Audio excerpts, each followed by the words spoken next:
Welcome friends, कैसे हो आप सब लोग। मैं रवि आपका स्वागत करता हूं आपके प्लेटफॉर्म पे। तो दोस्तों, आज का जो वीडियो रहने वाला है वो जैसा कि मैंने वादा करा था आपका कि आपका जो थर्ड ग्रेड मेंस का नोटिफिकेशन बताया था उसमें सिलेबस की जब बारी आई थी तब क्लैरिफिकेशन करा था कि आपको जो इस सिलेबस का है बिल्कुल अलग वीडियो, सेपरेट वीडियो बना के दूंगा, जिससे आपका जो टाइम है वो भी नहीं खराब हो। ठीक है, जिसे वो आपको जानने की जरूरत है नोटिफिकेशन में वो जाने, और सिलेबस के लिए अलग वीडियो बन जाए जिससे आपका सिलेबस है वो आप पॉइंट टू पॉइंट देख सको। ठीक है दोस्तों, अब इस सिलेबस को शुरू करने से पहले, ठीक है, आप जो भी कैंडिडेट नए हैं हमारे प्लेटफॉर्म पे, ठीक है, या वीडियो को पहली बार देख रहे हैं, अब तक चैनल को सब्सक्राइब नहीं कराओ, सब्सक्राइब कर लीजिए। साथ में वीडियो अच्छी लगे लाइक जरूर कीजिए और ज्यादा से ज्यादा शेयर कीजिए, जिससे जो भी कैंडिडेट टीचर की वैकेंसी की तैयारी कर रहे हैं थर्ड ग्रेड मेंस की, तो दोस्तों उन तक भी ये वीडियो पहुंच जाए। ठीक है, और ज्यादा से ज्यादा लाइक और वीडियो को देखोगे, शेयर करोगे, लाइक करोगे तो दोस्तों आपके लिए और भी जो भी नए अपडेट आते हैं उनको रेगुलर आपके टाइम पे पहुंचाते रहेंगे। उसके लिए आपको हमारे चैनल से भी जुड़ना होगा। साथ में आप हमारे टेलीग्राम ग्रुप है,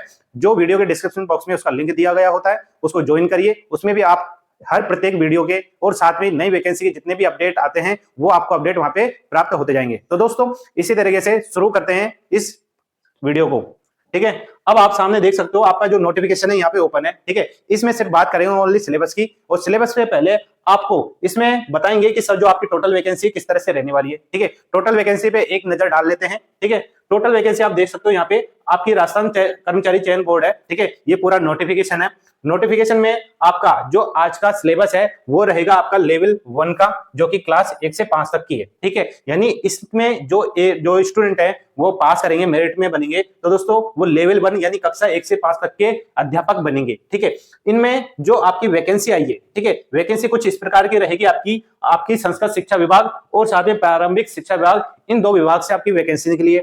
इन दो विभागों में भी आपके नॉन टीएसपी और टीएसपी इस तरह से आपका जो कैटेगरी है वो बटी हुई होती है। ठीक है, सबसे पहले बात कर लेंगे यहाँ पे आपका जो संस्कृत शिक्षा विभाग है उसके लिए। ठीक है, संस्कृत शिक्षा विभाग में आपके एक तो संस्कृत आपकी जो सब्जेक्ट है, लैंग्वेज है, उससे संबंधित। ठीक है, और उसके बाद में सामान्य की। ठीक है, ये आपका संस्कृत शिक्षा विभाग में संस्कृत सब्जेक्ट की, उसमें भी आपके सामान्य वाली, नॉर्मल वाली। इसके अलावा आपके यहाँ पे प्रारंभिक शिक्षा विभाग के अंदर सामान्य की। इस तरह से आपकी जो पोस्ट है वो डिवाइडेशन है।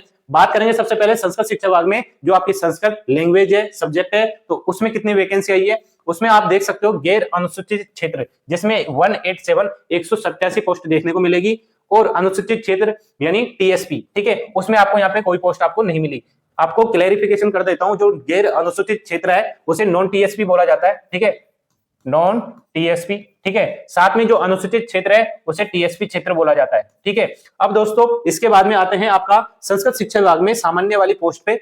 नॉन टीएसपी की बात करते हैं, गैर अनुसूचित क्षेत्र। ठीक है, इसमें आपकी जो वैकेंसी मिलेगी आपको 422 वैकेंसी देखने को मिलेगी, और टीएसपी क्षेत्र यानी अनुसूचित क्षेत्र में तो दोस्तों इसमें आपकी मात्र 27 वैकेंसी देखने को मिलेगी। ठीक है, ये आपकी हो गई संस्कृत शिक्षा विभाग में संस्कृत सब्जेक्ट की और सामान्य वाली पोस्ट। इसके बाद आपकी प्रारंभिक शिक्षा विभाग के अंतर्गत जो सामान्य पोस्ट बटी है उसमें बात करेंगे। ठीक है, इसमें आप देख सकते हो आपके नॉन टीएसपी यानी आपका गैर अनुसूचित क्षेत्र, इसमें आपको जो पोस्ट मिली है टोटल 4500 वैकेंसी यहाँ पे प्राप्त हो रही है, और वहीं पे आपका टीएसपी क्षेत्र यानी अनुसूचित क्षेत्र उसमें 500 पोस्ट देखने को मिल रही है। ठीक है, इस तरह से इन सभी पोस्टों को मिलाते हैं तो टोटल जो पोस्ट है आपकी 5000 पोस्ट आपको देखने को मिल रही है। ठीक है, 5000 आपके यहाँ पे पोस्ट आई है। ठीक है, अब दोस्तों एक चीज और, कोई भी जो टीचर है वो वैकेंसी की तैयारी कर रहा है, ठीक है, तो दोस्तों आपको ये चीज बता देता हूं, क्योंकि बहुत स्टूडेंट है वो स्पेशल एजुकेशन यानी आपकी जो डिप्लोमा है बीएसटीसी स्पेशल एजुकेशन वाली, जिसमें आपके एमआर, आईडीडी, ठीक है, एचआई, वीआई, इन ब्रांच से भी आपका स्पेशल एजुकेशन होता है, डिप्लोमा होता है 2 साल का। ठीक है, तो दोस्तों उनमें भी ये अब कंफ्यूजन है कि क्या उनकी पोस्ट इसमें देखने को मिल रही है या नहीं। तो दोस्तों आपकी इसमें जो वैकेंसी है बिल्कुल नहीं आई है। ठीक है दोस्तों, ये चीज आपके लिए थोड़ा दुखदाई है क्योंकि उसमें आपकी वैकेंसी बिल्कुल नहीं है। ठीक है, अब दोस्तों वैकेंसी क्योंकि वापस इसके बाद में वापस एक बार रीट लगेगा, रीट क्वालिफाई करेंगे, उसके बाद नई वैकेंसी आएगी, तो इस जो प्रोसीजर होता है इसमें ये मान के चलो कि आपसे 3 साल तो लगने वाले हैं। ठीक है, जो नेक्स्ट वैकेंसी आएगी जब आप मेंस के एग्जाम दोगे तो कम से कम 3-3.5 साल का गैप आ जाएगा। तो दोस्तों आपसे यही रिक्वेस्ट है, अभी आपके लिए केवीएस, एनवीएस, ठीक है, साथ में डीएसएसबी की निकल चुकी है, जो अगर आपकी वैकेंसी आई है तो उसमें आप जरूर अप्लाई करिए। आपके इस बार जो रीट थर्ड ग्रेड नोटिफिकेशन है मेंस का, इसमें आपकी पोस्ट बिल्कुल नहीं है। ठीक है, आपसे मैं वापस से गुजारिश करता हूं कि आप इस पे समय ना गवाइए, क्योंकि इसमें आपकी पोस्ट भी नहीं है, ठीक है, और इसमें आपके आगे आने वाली संभावना है वो भी बिल्कुल जीरो है, ठीक है। फिर भी अगर कोई अपडेट आता है तो दोस्तों आप तो अपनी तैयारी जरूर रखिए, जैसे ही कोई आपके रिगार्डिंग अपडेट आता है तो आपको बता दिया जाएगा। तो दोस्तों ये था आपका 5000 वैकेंसी का किस तरह से डिवाइडेशन है, ठीक है। अब आते हैं मेन मुद्दे पे, जो जिसके लिए वीडियो बना है, सिलेबस, ठीक है। सिलेबस पे आते हैं।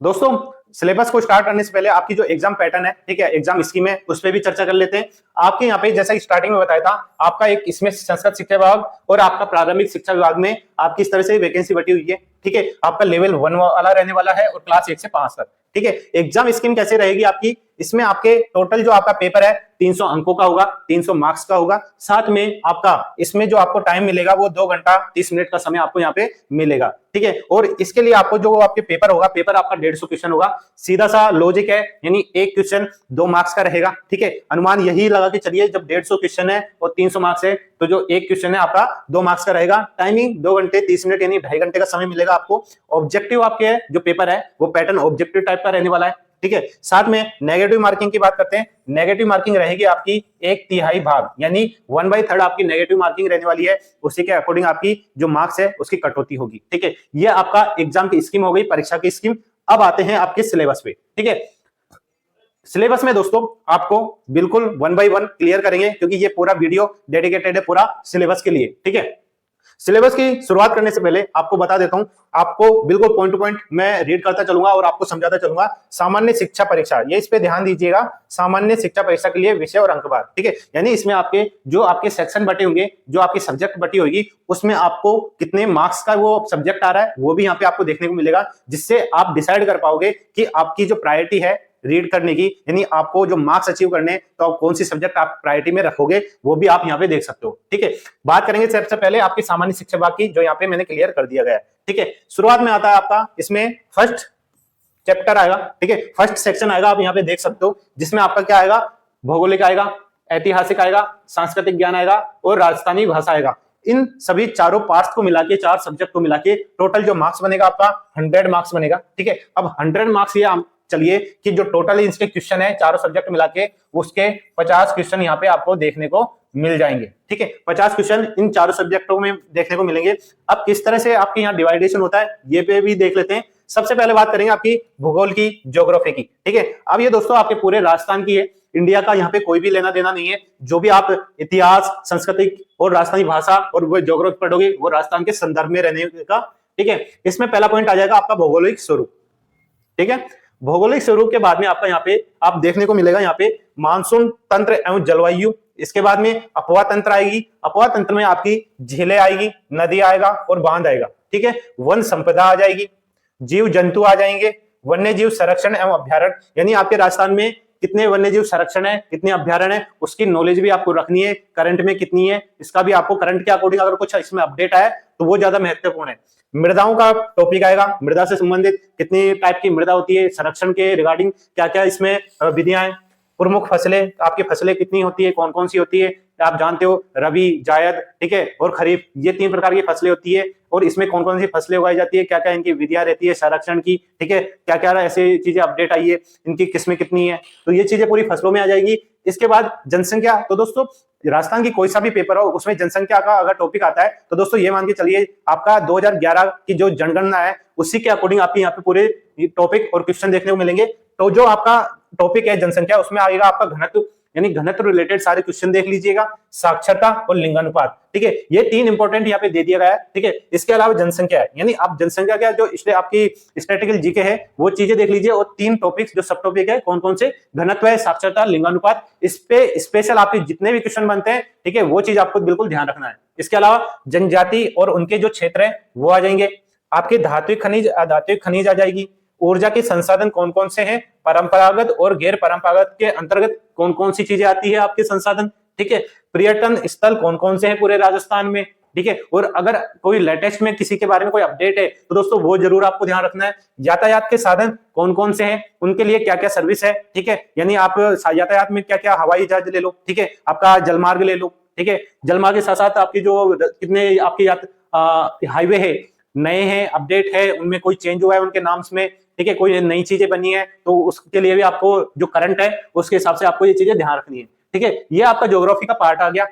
इसमें आपको बिल्कुल सारी चीजें याद रखनी है, ठीक है, क्योंकि कारण ये है कि ज्योग्राफी एक ऐसा सब्जेक्ट है जिसमें आप क्या जो क्वेश्चन आते हैं बिल्कुल इजी आते हैं और हर टॉपिक से आते हैं, ठीक है। और कोई सा भी इतना जो कोई टॉपिक है, आप भौगोलिक स्वरूप को लेके चल लीजिए, है ना, इसमें जो फिक्स चीजें है ना वही चीजें आपको पढ़नी होती है, आपको टेक्निकल चीजें टर्म यहाँ से नहीं पूछी जाती, ठीक है। इसलिए क्वेश्चन बहुत इजी आते हैं, आपको पढ़ना बिल्कुल जरूरी है, ठीक है। जलवायु और मानसून तंत्र बिल्कुल अच्छा होता है, ठीक है, फिक्स आपके क्वेश्चन होते हैं। इसलिए चाहे से नदियां, अपवाह तंत्र ले लो, झीलें, कितनी टाइप की झीलें हैं, नदियां कौन कौन सी है, उनकी सहायक नदियां कौन सी है, बांध कौन से हैं, और कौन से बांध किस नदी पे बने हैं। तो दोस्तों ये चीजें बहुत एक अच्छी होती है, आपको जानने की भी एक जीके जरूरी होता है कि जहां आप राजस्थान में रह रहे हो, ठीक है, आपके आसपास जिलों में कौन कौन सी नदियां बह रही है, उनपे कौन कौन से बांध बने हैं, ये आपको जानना बहुत जरूरी होता है, क्योंकि आप राजस्थान के निवासी हो, ठीक है। इसके बाद में ये आपका ज्योग्राफी आ गया। ज्योग्राफी के बाद में इतिहास की बात करते हैं और संस्कृति, आर्ट एंड कल्चर की बात करेंगे, ठीक है। इतिहास और साथ में आपका आर्ट एंड कल्चर, संस्कृति, ठीक है। आप इसमें इतिहास में पूरी सभ्यता आएंगी, सभ्यता में इन्होंने पूरा क्लियर करा है, कालीबंगा से संबंधित आहड़, गणेश्वर, बालाथल और बेराट, ठीक है। ये आपकी 5 सभ्यता है। 5 सभ्यता से रिलेटेड जो जो क्वेश्चन बनते हैं आपको सिर्फ उसी पे फोकस करना है, ठीक है। नेक्स्ट आपकी महत्वपूर्ण जो ऐतिहासिक घटनाएं हैं, ठीक है, और साथ में प्रमुख राजवंश है। दोस्तों राजवंश बहुत सारे हैं, ठीक है, पर इन्होंने बोला है प्रमुख, तो दोस्तों जो प्रमुख है मुगल है, ठीक है, और जो बाकी के हैं तो उनपे ध्यान देना है आपको, ठीक है, और उनके प्रशासनिक व राज्य व्यवस्था, ठीक है। आप कोई भी 4 या 5 टाइप की जो भी राजवंश व्यवस्था है, ठीक है, प्रतिहार है, मुगल है, जो जितने भी आपके प्रमुख है उनकी जो बेसिक डिटेल है, ठीक है, साथ में उनकी जो प्रशासनिक व्यवस्था है और राजस्व व्यवस्था है, उनसे रिलेटेड जो क्वेश्चन पुराने क्वेश्चन आए हुए हैं उनको भी देखिए। जितने भी पुराने क्वेश्चन है आपकी सबसे जरूरी है, प्रायोरिटी है, जो पुराने क्वेश्चन बनते हैं उन पे फोकस करो सबसे पहले, ठीक है। इसके बाद में आपके जो किले हैं, ठीक है, राजस्थान में जितने भी किले हैं, स्मारक है, वो उनका पता करो, ठीक है। आपके कितने मेले होते हैं, त्योहार, लोक कला, लोक संगीत, लोक नाट्य और लोक नृत्य, ठीक है। ये छोटे छोटे टॉपिक होते हैं, ठीक है। आप सभी को एक साथ में रीड नहीं कर सकते, और रीड कर लोगे तो याद नहीं कर सकते, ठीक है। आपको जरूरी है इसमें से कोई से भी पहले एक चीज ले लो, मेले ले लो या त्योहार ले लो, ठीक है। तो इसमें से आपको पहले एक चीज क्लियर करनी है, ठीक है, उसी के बाद में आपको नेक्स्ट जाने हैं। और जैसे जैसे टॉपिक तैयार होते जाए आप प्रीवियस क्वेश्चन के पेपर भी उठा लीजिए, जिससे आपकी जो तैयारी है वो बहुत मजबूत होती जाए। इसके आगे सांस्कृतिक परंपराएं, विरासत आ जाती है, धार्मिक आंदोलन आ जाएंगे, ठीक है, कि कौन कौन से धार्मिक आंदोलन हुए हैं और संत कौन कौन से रहे, वो कहाँ के रहने वाले थे, उनके द्वारा क्या क्या चीजें चलाई गई, ठीक है। लोक देवता कौन कौन से हैं, ठीक है, और लोक देवताओं में भी जो आपके पंचपीर है वो बहुत इंपॉर्टेंट है, उनके बारे में जितनी बेसिक डिटेल है वो आप पता करके रखो, ठीक है, क्योंकि मोस्ट ऑफ द जो क्वेश्चन आते हैं आपके पंचपीरों में से प्रायोरिटी होती है, उसके बाद में जितने जो बच्चे होते हैं उनमें से क्वेश्चन आते हैं, ठीक है। और इसके अलावा ऐतिहासिक स्थल कौन कौन से हैं उनके बारे में सारी चीजें नॉलेज रखो, ठीक है। प्रमुख व्यक्तित्व कौन से हैं, व्यक्तित्व में कौन कौन से आ जाएंगे, जिन्होंने आपके राष्ट्रीय आंदोलन में भाग लिया हो, है ना, और साथ में आपकी जो 1857 की क्रांति है उनमें पार्टिसिपेट करा हो, फेमस हो। तो दोस्तों ऐसे व्यक्तित्व जिन्होंने किसी ना किसी क्षेत्र में कुछ अच्छा योगदान दिया, अच्छे कदम उठाए, तो उनके बारे में नॉलेज होनी चाहिए। साथ में वस्त्र और आभूषण, ठीक है, आपका मेल और फीमेल जो वस्त्र पहनते हैं, प्रायोरिटी आप फीमेल होती है, एक फीमेल में जो आभूषण होते हैं वो वस्त्र होते हैं, आभूषण, नाक, कला, गला, पैर, हाथ, कलाई, ठीक है। इन पे क्या क्या आपके जो एक फीमेल है आपकी जो उनके आभूषण है वो कौन कौन से होते हैं, उनके नाम कितने कितने हैं, उनको भी ध्यान रखो। इसकी तैयारी का अच्छा तरीका है, आप जो पुराने क्वेश्चन है, ठीक है, इसके उन पे ज्यादा जोर दीजिए, उसके अकॉर्डिंग जो आपकी तैयारी है वो बेस्ट हो जाएगी, ठीक है। इसके अलावा चित्रकलाएं, कितने स्कूल है जो चित्रकलाएं की खोली गई थी पहले के, है ना, कौन सी चल रही है, कौन सी बंद हो गई, किस सन में वो ओपन हुई थी, ठीक है। हस्तशिल्प का भी यही खेल है, जो हस्तशिल्प है आज के टाइम पे ब्लू पोट्री, ठीक है, थेबा कला इत्यादि काफी अच्छी ऐसी हस्तकला है जो अभी चल रही है, ठीक है। हर जगह की आपकी अलग अलग चीजें फेमस है हस्तकला में, ओके। अब आ जाता है 1857 की क्रांति, ठीक है, उसमें राजस्थान का क्या योगदान रहा, राजस्थान के योगदान में, ठीक है, जनजाति और किसान आंदोलन का क्या क्या आपका उनका ड्यूटी रही है, ठीक है, किसान आंदोलन में क्या क्या चीजें हुई है, अलग अलग आपके जिलों में किसान आंदोलन हुए हैं, उनके कारण अलग थे, ठीक है, उनमें क्या क्या बदलाव देखने को मिले। साथ में आपका यहाँ पे जनजातीय आंदोलन, पहले क्या उनके जनजातीय आंदोलन किस तरह से रहते थे, उनमें कैसे बदलाव हुआ, और 1857 की क्रांति से वो किस तरह से वो रिलेटेड है। तो दोस्तों ये चीजें बिल्कुल आपके 1857 की क्रांति से लेके किसान आंदोलन, जनजातीय आंदोलन, इनमें जो परिवर्तन हुए हैं वो बहुत इंपॉर्टेंट रखते हैं आपके लिए, ठीक है। अब आता है प्रजामंडल और एकीकरण। दोस्तों आपका इसमें आर्ट एंड कल्चर, हिस्ट्री में आपकी ये 3-4 चीजें हैं जो आपको कोई सा भी एग्जाम में उठा लो राजस्थान का, उसमें आते हैं। कौन कौन सा, आपका एक तो 1857 की क्रांति, ठीक है, कंप्लीट डिटेल 1857 की आप याद रखोगे, किसी भी एग्जाम उठा लो राजस्थान का उसमें आता है। इसके बाद में आपका जनजातीय आंदोलन और किसान आंदोलन, ठीक है, ये टॉपिक। इसके बाद में प्रजामंडल और एकीकरण, ये ऐसे टॉपिक है आप किसी भी एग्जाम में उठा लो राजस्थान की, आपको ये टॉपिक देखने को मिलेंगे। बेसिक क्वेश्चन आते हैं इसके, ठीक है, कोई भी इतना डिफिकल्ट कोई भी क्वेश्चन नहीं आता, ठीक है। अब बचा है आपका राजस्थानी भाषा, ठीक है।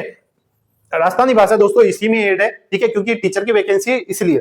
इसमें भी आपको जो क्षेत्रीय बोलियां, ठीक है, राजस्थान में अलग अलग हाड़ौती, ढूंढाड़ी, है ना, मेवाड़ी, मारवाड़ी, अलग अलग क्षेत्रीय बोलियां होती है, उनकी भी सब बोलियां होती है, कहाँ कौन सी बोली जाती है, कौन कौन से क्षेत्र में बोली जाती है, इनको ध्यान रखना है। साथ में कौन कौन सी कृतियां हैं, साहित्यकार कौन कौन से हैं, कौन कौन से साहित्यकार रखे हैं, उन्होंने कौन कौन सी साहित्य का जो रचनाएं वो रची है, ठीक है, उन पे ध्यान, उनको पता लगाना है। संत साहित्य व लोक साहित्य, संतों के द्वारा कौन कौन से जो ग्रंथ है वो लिखे गए, साहित्य लिखे गए, उनकी भी एक नॉलेज रखनी है। इस तरह से आपका जो ज्योग्राफी, आर्ट एंड कल्चर, ऐतिहासिक, हिस्ट्री, ठीक है, ये सारी और राजस्थानी भाषा, ये सब मिला के आपके 100 क्वेश्चन निर्धारित होते हैं और 100 क्वेश्चन बनेंगे आपके 50 क्वेश्चन पे। तो अंदाजा लगा लीजिए आपके यहाँ पे 4 यहाँ पे सब्जेक्ट आपको देखने को मिलेगी। तो आप ये समझ लीजिए कि 10-10 के हिसाब से भी बांटो तो भी 40 हो जाता है, 1 2 3 4, ठीक है। अब किसमें कौन क्वेश्चन इंक्रीज होता है, हो सकता है ज्योग्राफी के ज्यादा हो, आर्ट एंड कल्चर के ज्यादा हो, पर इनको मिला के आपके 50 क्वेश्चन तो बनेंगे, इतना तो फिक्स है, ठीक है। अब आगे आते हैं, यह आपका 100 मार्क्स का हो गया। इसके बाद में आता है राजस्थान का सामान्य ज्ञान, ठीक है, जो एक बेसिक नॉलेज होती है, जनरल नॉलेज होती है। शैक्षिक परिदृश्य, निःशुल्क एवं अनिवार्य बाल शिक्षा अधिकार अधिनियम और सामयिक विषय यानी करंट अफेयर्स, इसका मिलेगा आपको 80 अंक, ठीक है। 80 अंक यहाँ पे निर्धारित हो जाता है। इसका आप 40 जो क्वेश्चन है वो लगा के अनुमान लगा सकते हो कि 40 क्वेश्चन का यहाँ पे 80 अंक होगा। अब 40 क्वेश्चन अप्रोक्सीमेट किस तरह से इनमें डिवाइडेशन होते हैं ये अभी कोई निर्धारित नहीं है, ये अनुमान लगा सकते हैं कि हाँ 10 इसमें से, 10 इसमें से, 5 इसमें से, इस तरह से निर्धारण कर सकते हैं। ओके, अब सामान्य ज्ञान शुरुआत करेंगे सामान्य ज्ञान से। सामान्य ज्ञान में आपके प्रतीक चिन्ह आते हैं, ठीक है, आपके जितने जिले हैं उनका एक प्रतीक चिन्ह होता है, ठीक है। तो साथ में फ्लैगशिप योजनाएं चालू हो रहती है पुरानी, ठीक है, जिनका जो अवधि है वो काफी 5 सालों में, किसी के 3 सालों में, और स्टेज वाइज अलग अलग होता है, ठीक है। वो उनको याद रखना है कौन कौन सी चली हुई थी, उनका ड्यूरेशन कौन था, उनमें क्या बदलाव हुआ, इंपोर्टेंस वो। साथ में कितने अनुसंधान केंद्र है, ठीक है, आपका अनुसंधान किसी भी रिलेटेड से हो सकता है, बजरी से आपका फसल से रिलेटेड हो सकता है, जीव जंतुओं से हो सकता है, ठीक है। जितने भी अनुसंधान केंद्र है उनके बारे में, धार्मिक स्थल, कितने धार्मिक स्थल है, प्रमुख खिलाड़ी कौन कौन से ऐसे खिलाड़ी रह चुके हैं राजस्थान के, जिन्होंने जिला स्तर पे, राष्ट्रीय स्तर पे, अंतरराष्ट्रीय स्तर पे जितने भी टूर्नामेंट प्रतियोगिता हुई है उनमें गोल्ड मेडल, ठीक है, आपकी टोटल कितने लेकर आए हैं, कांस्य, आपके सिल्वर कौन कौन से लेकर आए हैं, गोल्ड कौन लेकर आया, कितने लेकर आया, ये सारी चीजें आपके प्रमुख खिलाड़ियों में आ जाएगी। प्रसिद्ध नगर, नगर कौन कौन से प्रसिद्ध है ना, और उनके बारे में क्या क्या चीजें फेमस है, ठीक है, जीआई टैग रिलेटेड कोई फेमस जगह उसका क्या जीआई टैग किस चीज को मिला हुआ है, ठीक है। इसके अलावा यहाँ पे प्रमुख उद्योग, उद्योगों में कौन कौन से उद्योग है, ठीक है, और नए पुराने कौन से बंद हो गए, कौन से चालू है, और शुरुआत 1857 की क्रांति के बाद में कौन कौन से थे, ठीक है, उनका क्या नामों में बदलाव हुआ, इस टाइप के क्वेश्चन, ठीक है। राजनीतिक एवं प्रशासनिक व्यवस्था जो कि आपके राजस्थान के संदर्भ में, ठीक है, पॉलिटी के क्वेश्चन स्टार्ट आ गए। पॉलिटी में आपको पूरी चीजें याद रखना है, ठीक है। बेसिक क्या आपकी राजस्थान की राजनीति, ठीक है, उसमें क्या आ जाएगा आपका बेसिक, आप चीज याद रखिए जब भी पॉलिटी आती है आपको ध्यान रखना है आपका जो संविधान है, ठीक है, वो संविधान किस तरह से आपका बना है, ठीक है, बेसिक नॉलेज वो याद रखना जरूरी है। संविधान किस तरह से बना, संविधान सभा किस तरह से बनी, कितना टाइम लगा, कौन कौन थे, कितनी समितियां बनी, समितियों का अध्यक्ष कौन कौन था, ठीक है, ये सारी नॉलेज। साथ में आपका कितने भाग थे, ठीक है, और आपके मूल अधिकार डीपीएसपी यानी डायरेक्ट प्रिंसिपल स्टेट पॉलिसी, नीति निर्देशक तत्व, ठीक है, और किस भाग में राष्ट्रपति, राज्यपाल, मुख्यमंत्री, प्रधानमंत्री, ठीक है, इनकी बारे में दे रखा है, इनकी ड्यूटी, इनका कर्तव्य, ठीक है, इनके विशेषाधिकार, इनकी योग्यता, ठीक है, इनका एज का क्या क्राइटेरिया था, सारी चीज बेसिक डिटेल होती है वो यहाँ पे आपको पॉलिटी में देखने को मिल जाएगी, ठीक है। कितने सचिव हो चुके हैं, ठीक है, सचिवों के भी कितने क्रम है, कौन कौन से और किसके काल में क्या क्या अपडेट हुआ, ये चीजें आपको इस पॉलिटी में मिलेगी। साथ में आपके जन कल्याणकारी योजनाएं होती है वो टाइम टाइम पे आपकी आती जाती है, उनको भी पता रखना है कि कौन सी योजनाएं जिन्होंने ज्यादा प्रभाव डाला है समाज के ऊपर, ठीक है। इसके बाद में शैक्षिक प्रादेशिक की बात आ जाती है जिसमें शिक्षण अधिगम के नवाचार आ जाते हैं, ठीक है। केंद्र एवं राज्य में केंद्र एवं राज्य सरकार के विद्यार्थी कल्याणकारी योजनाएं पुरस्कार, यानी आपके राज्य में केंद्र के हिसाब से और राज्य सरकार के हिसाब से, दोनों के हिसाब से एक स्टूडेंट के लिए, विद्यार्थी के लिए कौन कौन सी योजनाएं चलाई जा रही है, ठीक है, और साथ में उनके लिए योजनाओं के हिसाब से उनको क्या प्रॉफिट है, ठीक है, और साथ में उनको क्यों योजनाओं के हिसाब से अगर प्रोत्साहित करना है तो दोस्तों उनको पुरस्कार से कौन सी योजनाएं जिसमें कितना क्या पुरस्कार दिया जा रहा है, ठीक है, उनको आगे क्या क्या विकल्प मिलेगा, ये सारी चीजें यहाँ पे आपको देखने को मिलेगी। विद्यालय का प्रबंधन किस तरह से होता है, ठीक है, विद्यालय का प्रबंधन उनके द्वारा कोई समितियां अगर बनाई जाती है, समितियों के द्वारा विद्यालय को प्रबंधन किया जाता है, वो सारी डिटेल यहाँ पे आपको देखने को मिलेगी।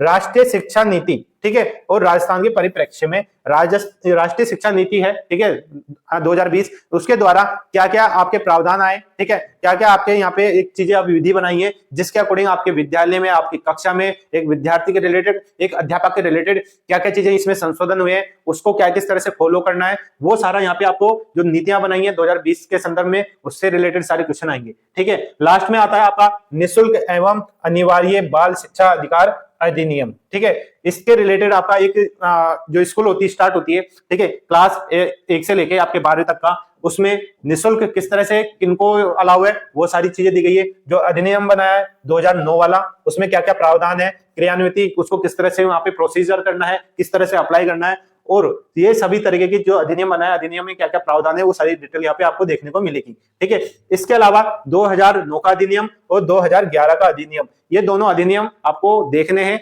2009 में कि अधिनियम में क्या प्रावधान थे, 2011 में क्या थे, और ऐसे क्या बदलाव हुए हैं जो 2009 में नहीं थे, ठीक है। इन दोनों का कंपैरिजन में आपको जानना आवश्यक है, ठीक है। और राजस्थान के मान्यता प्राप्त निजी विद्यालयों में निःशुल्क प्रवेश, ठीक है, पहले आपने देखा होगा जो भी आपके प्राइवेट स्कूल है, ठीक है, उसमें आपको निःशुल्क शिक्षा उपलब्ध नहीं थी। जिसको भी पढ़ाई करनी हो, चाहे से वो एलकेजी, यूकेजी या पहले क्लास से लेके 12वीं क्लास तक, आपको फीस देनी होती थी, तब जाके ही आप वहां पे पढ़ पाते थे। पर दोस्तों निःशुल्क इस अधिनियम 2009 और 2011 के अंतर्गत निःशुल्क शिक्षा का प्रावधान किया गया, जिसमें निजी विद्यालयों को भी शामिल किया गया है, ठीक है। अब निजी विद्यालयों से संबंधित क्या क्या दिशा निर्देश होते हैं, क्या विधियां होती है, क्या रूल्स रेगुलेशन होता है, वो सारी चीजें यहाँ पे आपको देखने को मिल जाएगी। इसके बाद में सामयिक विषय आता है, करंट अफेयर्स आती है, ठीक है। करंट अफेयर्स आपकी जो भी आपके राजस्थान से संबंधित है वो आएगी, साथ में जो भी योजनाएं चल रही है करंट में, उनका किस तरह से अप्लाई हो रहा है, वो सारी चीजें, और साथ में अन्य जो भी राजस्थान से संबंधित है, चाहे वो इंडिया लेवल पे हो, उनसे रिलेटेड हो, ठीक है। तो दोस्तों वो भी एक आपके यहाँ पे करंट अफेयर्स देखने को मिलेगी। हो सकता है वो आपकी जो स्पोर्ट्स से हो उससे रिलेटेड हो, ठीक है। स्पोर्ट्स भी एक करंट का मुद्दा है, और जहां तक होता है ये चीजें बिल्कुल स्पोर्ट्स से होता है। कोई अगर अधिनियम बना है, ठीक है, या किसी ने खोज करी है, किसी को कुछ पुरस्कार मिला है अंतरराष्ट्रीय, राष्ट्रीय स्तर पे, वो सारी चीजें यहाँ पे करंट अफेयर्स देखने को मिलेगी। अब दोस्तों इस तरह से इनका जो टोटल मार्क्स है वो कितना होगा, 80 का, और क्वेश्चन अप्रोक्सीमेट आपके यहाँ पे 40 क्वेश्चन बनेंगे सभी को मिला के, ठीक है। अब आगे आ जाते हैं, अब आता है विद्यालय का विषय, ठीक है, विद्यालय विषय आता है, ठीक है, जिसमें आपका इसमें हिंदी, इंग्लिश, ठीक है, सामान्य ज्ञान, सामाजिक अध्ययन, आपका शैक्षणिक रीति विज्ञान, गणित, और आपका यहाँ पे सामान्य विज्ञान, ठीक है। ये आपका सामाजिक अध्ययन आ गया, वापस शैक्षणिक मनोविज्ञान आ गया। एक चीज आपने ध्यान की है या नहीं की, आपको और क्लियर कर देता हूं मैं।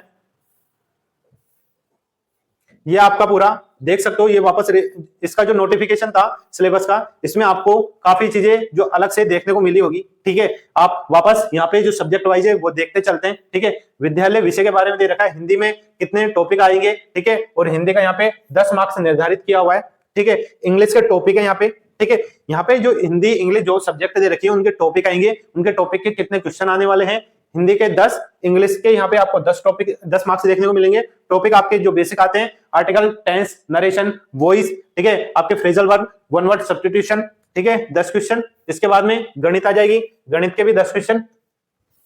गणित के यहाँ पे आप टॉपिक देख सकते हो, बिल्कुल बेसिक टॉपिक है, ठीक है।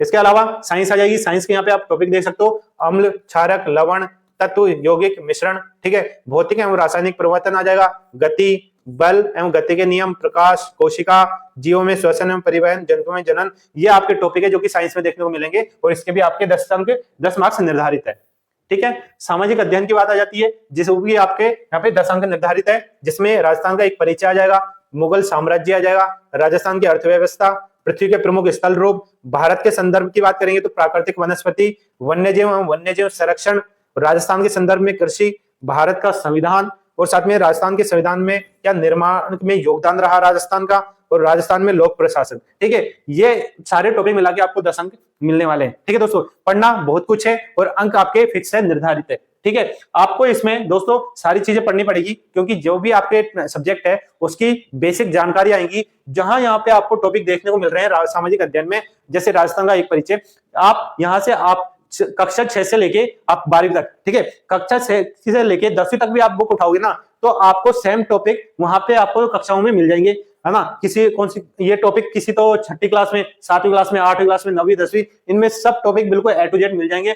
अगर आपको तैयारी करनी है, बेसिक तैयारी करनी है, तो आप राजस्थान की जो एनसीईआरटी की बुक है उसको भी फॉलो कर सकते हो। ठीक है, चाहे वो साइंस की बात हो, मैथ की बात हो, इंग्लिश की बात हो या फिर हिंदी की बात हो। ठीक है, ये आपके सब्जेक्ट वाइज टॉपिक हो गए, उनके मार्क्स निर्धारित हो गए। ठीक है, अब दोस्तों अब आता है शैक्षणिक रीति विज्ञान। ठीक है, ये आपके जो आपके यहाँ पे सब्जेक्ट आए थे, हिंदी, ठीक है, हिंदी, इंग्लिश, मैथ, साइंस और सोशल स्टडीज, ठीक है, उनसे ही रिलेटेड यहाँ पे आपकी जो रीति विज्ञान है शैक्षणिक वाली, वो रहेगी। हिंदी के संदर्भ में अलग रहेगी, मैथ के संदर्भ में अलग रहेगी, ठीक है, साइंस, सोशल स्टडीज, इनके संदर्भ में शैक्षणिक रीतियां अलग अलग रहेगी। ठीक है, आप देख सकते हो यहाँ पे हिंदी में आपका शिक्षणिक विधियां आएगी, भाषीय कौशल आएगा जिसमें सुनना, बोलना, पढ़ना, लिखना, ठीक है, और इनमें जो कौशल का विकास होता है किस तरह से होता है, हिंदी भाषा के क्या क्या उपागम है, उसमें चुनौतियां कौन कौन सी आपको मिलेगी। ठीक है, और सहायक सामग्री क्या होगी हिंदी, जब आप हिंदी का शिक्षण करोगे, जब कोई एक टीचर किसी सब्जेक्ट, मान लो एक टीचर हिंदी का है, एक हिंदी अगर वो पढ़ाएगा क्लास 1 से लेकर 5वीं तक, तो उन्हें क्या क्या चीजें, आपको चुनौतियां, क्या क्या उपागम, और कैसे सुनना है, बोलना है, वो एक पर्टिकुलर स्टूडेंट को देखते ही सारी चीजें आपको ध्यान रखनी है। उनका उपयोग, कोई सहायक सामग्री है, कैसे उनको पढ़ाई सहायक सामग्री से। ठीक है, मूल्यांकन विधियां, ठीक है, हर क्लास में 50 स्टूडेंट है, ठीक है, 50 स्टूडेंट अलग अलग टाइप के होते हैं, अलग अलग मानसिक स्तर के होते हैं, तो ऐसी क्या विधियां अपनाई जाए, कैसी क्या मूल्यांकन विधियां अपनाई जाए, जिससे सभी का बिल्कुल पता चल सके और उनके द्वारा ही कुछ सॉल्यूशन निकाला जाए। ठीक है, उनका कोई चीजें अगर प्रॉब्लम उनको पता चली है 50 स्टूडेंट में कि इस स्टूडेंट में ये कोई दिक्कत है, तो उनका निदानात्मक कैसे किया जाए, सॉल्यूशन किया जाए, और सॉल्यूशन के क्या क्या उपयोग होंगे, कैसे कैसे उसका उपचार किया जा सकता है, ये चीजें सब्जेक्ट वाइज अलग अलग देखने को मिलेगी आपको। ठीक है, सेम आपका इंग्लिश में है। ठीक है, इंग्लिश में आपका प्रिंसिपल्स आ जाएगा, टीचिंग इंग्लिश का, कम्युनिकेटिव इंग्लिश, लैंग्वेज टीचिंग आ जाएगी, मेथड ऑफ टीचिंग इंग्लिश, क्या क्या मेथड है इंग्लिश टीचिंग के। ठीक है, डिफिकल्टी क्या क्या आएगी, साथ में मेथड ऑफ एवल्यूएशन, रेमेडिकल, जो आपका हिंदी में था, निदानात्मक, उपचारात्मक, वही चीज आपके यहाँ पे साइंस में देखने को मिल रही है। सेम आपके यहाँ पे मैथ ले सकते हो, मैथ में भी आपकी कौन कौन सी विधियां हैं, उसके उपागम, चुनौतियां, सहायक सामग्री, मूल्यांकन की विधियां कौन सी है, और उसके लिए निदानात्मक और उपचारात्मक शिक्षण क्या है। सभी के मार्क्स 8 मार्क्स निर्धारित है प्रत्येक सब्जेक्ट के अकॉर्डिंग। ठीक है, देख सकते हो आप 8 मार्क्स 8 मार्क्स, और साथ में यहाँ पे सोशल स्टडीज के भी 8 मार्क्स। ठीक है, वही सब आपके मेन टॉपिक रहने वाले हैं, सब्जेक्ट के अकॉर्डिंग आपके यहाँ पे बैठे हुए हैं। लास्ट आता है आपका शैक्षणिक मनोविज्ञान, सेकंड लास्ट है ये, जिसके 20 अंक निर्धारित है। आपको ये चीज अलग है, आपको वहां पे कंफ्यूजन नहीं आया, वो था पिछला वाला शैक्षणिक रीति विज्ञान जो सब्जेक्ट के अकॉर्डिंग था। यहाँ पे है शैक्षणिक मनोविज्ञान। ठीक है, साइकोलॉजी यहाँ पे है, जिसमें बेसिक आपका अर्थ, क्षेत्र, कार्य, ठीक है, बाल विकास से संबंधित बाल विकास से संबंधित आपके यहाँ पे क्वेश्चन बने वाले हैं। ठीक है, और बाल विकास के क्रम में वंशानुक्रम है, और जो वातावरण है उसका क्या क्या प्रभाव पड़ता है। ठीक है, व्यक्तित्व से संबंधित क्या क्या संकल्पना है, कौन कौन से प्रकार है, उनको प्रभावित करने वाले कौन कौन से कारक है, और उनका मापन किस तरह से किया जाएगा। ठीक है, बुद्धि आ जाएगी, बुद्धि की क्या क्या संकल्पना है, क्या क्या सिद्धांत है, और क्या क्या मापन है। इसके अलावा अधिगम का टॉपिक आ जाएगा, अधिगम का क्या अर्थ होते हैं, उसको प्रभावित करने वाले क्या कौन से कारक होते हैं, सिद्धांत कौन से हैं, उसकी प्रक्रिया कौन से हैं। ठीक है, इसके अलावा विविध अधिगमकर्ता के प्रकार, ठीक है, उसमें कौन कौन से स्पेशल चाइल्ड वाले आ जाते हैं। ठीक है, कौन कौन से पिछड़े, विमंदित, प्रतिभाशाली, सृजनशील, विशेष आवश्यकता वाले विद्यार्थी। ठीक है, अब ये टॉपिक अलग अलग है, इनके बारे में भी अलग पढ़ना पड़ेगा। अधिगम यानी आपको अगर पढ़ा रहे हो उसमें क्या क्या कठिनाइयां आएगी। ठीक है, और अभिप्रेरणा, मोटिवेशन में क्या क्या प्रभाव पड़ेंगे, मोटिवेशन का क्या रोल रहने वाला है। ठीक है, इस तरह से ये आपके टॉपिक रहने वाला है। लास्ट आएगा आपका यहाँ पे सूचना तकनीकी। ठीक है, जिसके 10 अंक यहाँ पे निर्धारित है। उसमें सूचना प्रौद्योगिकी के आधार क्या है, उपकरण कौन कौन से सूचनाओं के, ठीक है, उनका अनुप्रयोग यानी उनका प्रयोग क्या है, किस तरह से एप्लीकेशन यूज हो सकती है, उस पे उसका सामाजिक पे क्या प्रभाव पड़ रहा है, ये सारी चीजें आपको यहाँ पे सूचना तकनीकी में देखने को मिलेगी। ठीक है, तो दोस्तों ये बात करी थी अपन ने पूरे जो सिलेबस था सामान्य शिक्षा की। ठीक है, मैं वापस क्लियर कर रहा हूँ, ये जो अब तक सिलेबस आपने पढ़ा है वो सामान्य शिक्षा में पढ़ा है, सामान्य शिक्षा के अंतर्गत वाला जो सिलेबस है वो पढ़ा है। अब जो आप यहाँ पे सिलेबस देखोगे वो आएगा संस्कृत शिक्षा से रिलेटेड, ठीक है, संस्कृत शिक्षा से रिलेटेड रहेगा। इसमें भी लगभग पूरा सेम है सिलेबस, कोई अंतर नहीं है, आप सामने देख सकते हो, ठीक है। वही आपकी क्लास 1 से 5 तक रहेगी। आपका राजस्थान का भूगोल आएगा, ऐतिहासिक, सांस्कृतिक ज्ञान, राजस्थानी भाषा, वही आपके 100 अंक यहाँ पे निर्धारित है, ठीक है। टॉपिक्स में आपको कोई चेंज देखने को नहीं मिलेगा, जो वहां पे टॉपिक थे वही सेम यहाँ पे आपको टॉपिक देखने को मिलेंगे, ठीक है। ये इतिहास और संस्कृति आ गई है, देख सकते हो आप, ठीक है, वही टॉपिक है, टॉपिक्स में कोई ज्यादा चेंज नहीं है, सेम टॉपिक जहां पहले थे वो यहाँ पे देखने को मिल रही है। राजस्थान भाषा आ गई। इसके अलावा सामान्य ज्ञान, शैक्षिक परिदृश्य, निःशुल्क अनिवार्य, बाल शिक्षा अधिकार अधिनियम और सामयिक विषय, ठीक है, वही 80 अंक इसके निर्धारित है, देख सकते हो, वही टॉपिक है। शैक्षिक परिदृश्य, ये आपके अधिकार अधिनियम आ गया 2009 2011, ठीक है। करंट अफेयर्स आ गई आपकी। संस्कृत शिक्षा का ज्ञान, ये दोस्तों ये अलग विषय, क्योंकि आपके संस्कृत विभाग से है, संस्कृत शिक्षा से, तो ये चीज आपको बिल्कुल अलग है, इस पे आपको ज्यादा जोर देना है। जो भी स्टूडेंट इस पे अप्लाई करे हैं, ठीक है, इन पोस्टों के लिए अप्लाई करे हैं, उनके लिए सिलेबस बिल्कुल अलग है, इस पे आपका ज्यादा जोर देना है, ठीक है। संस्कृत का ये आपका टॉपिक रहेगा, ये आपके टॉपिक है, देख सकते हो। वीडियो को पॉज करके भी आप यहाँ पे स्क्रीनशॉट ले सकते हो, आराम से देख सकते हो। और साथ में जो भी कैंडिडेट अब तक हमारी वीडियो देख रहे हैं, अगर चैनल को सब्सक्राइब नहीं कर रहा हो, सब्सक्राइब कर लीजिए, ठीक है, वीडियो लाइक कीजिए, शेयर कीजिए, ठीक है। और मैं हमेशा बोलता हूँ वीडियो को जब भी स्टार्ट करें तो अंत तक जरूर देखें, ठीक है। हो सकता है आपकी कोई ऐसी इंपॉर्टेंट चीज जो आपको बाद में जानने को मिले, तो दोस्तों आपको थोड़ा टाइम लगता है, पर सिलेबस में सारी संपूर्ण आपकी नॉलेज हो जाती है कि क्या क्या चेंज है और क्या क्या नहीं है, ठीक है। आप वीडियो के लास्ट तक अंत तक बने रहिएगा। ये आपके टॉपिक है, देख सकते हो। संस्कृत शिक्षा संबंधित, संस्कृत यानी जो आपकी सब्जेक्ट है, विषय है, उससे संबंधित आपकी क्या रीति विज्ञान है, जो आपका सब्जेक्ट था संस्कृत वाला, उसके यहाँ पे आपको 50 अंक निर्धारित किए थे, और सब्जेक्ट के अकॉर्डिंग जो आपकी रीति विज्ञान है उसके 40 अंक यहाँ पे आपको देखने को मिलेगा, ठीक है। शैक्षणिक मनोविज्ञान जो पहले था सामान्य शिक्षा में, वही टॉपिक यहाँ पे आपको देखने को मिलेंगे, और उसमें भी आपके यहाँ पे 20 अंक निर्धारित थे, और इसमें भी है। साथ में लास्ट टॉपिक आ जाएगा सोचना तकनीकी, सेम टॉपिक उसमें भी था, उसके भी 10 अंक निर्धारित थे, इसमें भी है, ठीक है। ये आपका आ गया पूरा सिलेबस, जो मैंने आपको पूरा क्लियर कर दिया है, ठीक है। और जो स्टूडेंट अब तक पूरा कंप्लीट वीडियो देख लिए, ठीक है, अगर उन्हें कोई दिक्कत है, कोई कंफ्यूजन है सिलेबस से रिलेटेड, ठीक है, वो कमेंट बॉक्स में कमेंट कर सकता है, ठीक है। फिर भी अगर किसी को किसी भी सामान्य शिक्षा, संस्कृत शिक्षा में कोई कंफ्यूजन है, वो भी बता सकता है, उसको भी जवाब मिल जाएगा, ठीक है। आपके लिए ही ये चैनल है, ठीक है। आपकी जो परेशानी होगी वो आप बताओगे तभी पता चलेगा, और क्या इंप्रूवमेंट करना है वो भी आपसे ही होता है, ठीक है, आपका ही चैनल है, ठीक है। और साथ में एक इंपॉर्टेंट चीज जो इस वीडियो के अंत तक मैं बता देता हूं, ठीक है।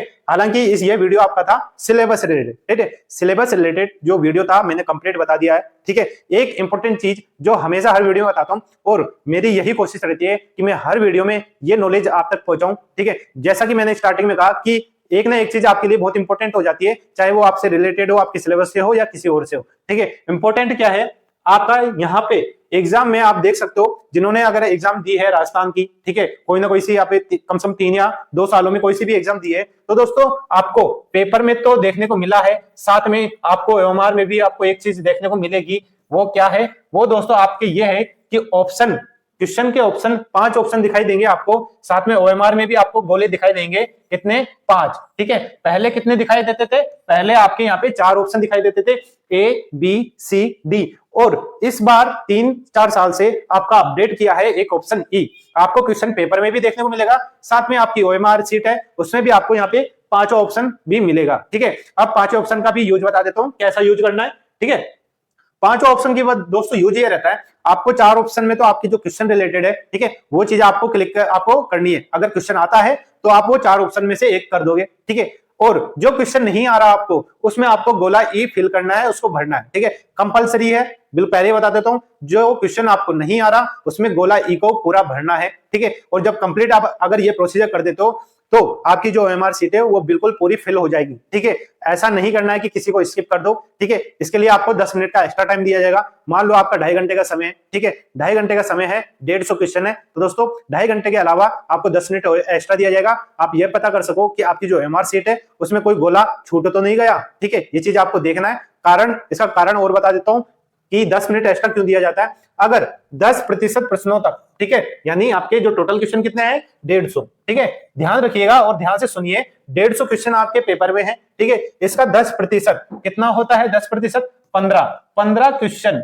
15 क्वेश्चन अगर आपने छोड़ दिए बिना ई वाला गोला भरे, अगर आपको नहीं आता, ठीक है, अगर आपको नहीं आता, हो सकता है अगर आपको सारे आते हैं तो सारे आप 4 ऑप्शन में करिए, ठीक है, पर आपको जो जो क्वेश्चन नहीं आ रहा उसमें ई वाला ऑप्शन भरना है। पर आपने अगर 10% तक की यानी 15 क्वेश्चन तक अगर आपको कोई क्वेश्चन नहीं आया और आपने ई वाला गोला नहीं भरा तो दोस्तों वो उसके लिए आपको खामियाजा भुगतना पड़ेगा। 1/3 नेगेटिव मार्किंग से आपके मार्क्स से काट लिए जाएंगे, ठीक है, जो आपके मार्क्स आ रहे थे उसमें भी कटौती हो जाएगी, आपको नुकसान हो जाएगा। ये सिली मिस्टेक है, वो आपको ध्यान रखनी है, नहीं करनी, ठीक है। इसके अलावा और चलते हैं कि और क्या प्रावधान है दोस्तों। इसमें एक चीज और है, जैसे ही 10% से अधिक क्वेश्चन आपके स्किप हुए, आपने ई वाला गोला नहीं भरा, यानी 15 क्वेश्चन से भी आगे अगर आपने 16 क्वेश्चन आपने फिल नहीं करा, ई गोला अगर आपको नहीं आ रहे उस समय, तो दोस्तों आप उस भर्ती परीक्षा में अयोग्य हो जाओगे, उस भर्ती से बाहर हो जाओगे, आपकी ना तो कॉपी चेक होगी, ना आपके मार्क्स वहां पे रिलीज करेंगे। तो दोस्तों ये बिल्कुल छोटी सी चीज है, आपको ध्यान रखना है। आप जब भी आपका पूरा कंप्लीट पेपर हो जाए, आपको देख लेना है, कोई गोला छूट थोड़ी ना गया, कोई सा भी गोला जो आपने करा है 4 ऑप्शन में कर लीजिए, जो नहीं आ रहा तो ना तो शुरू में आएगा ना बाद में आएगा, उसको पहले से ही ई वाला गोला उसमें भरिए दीजिएगा।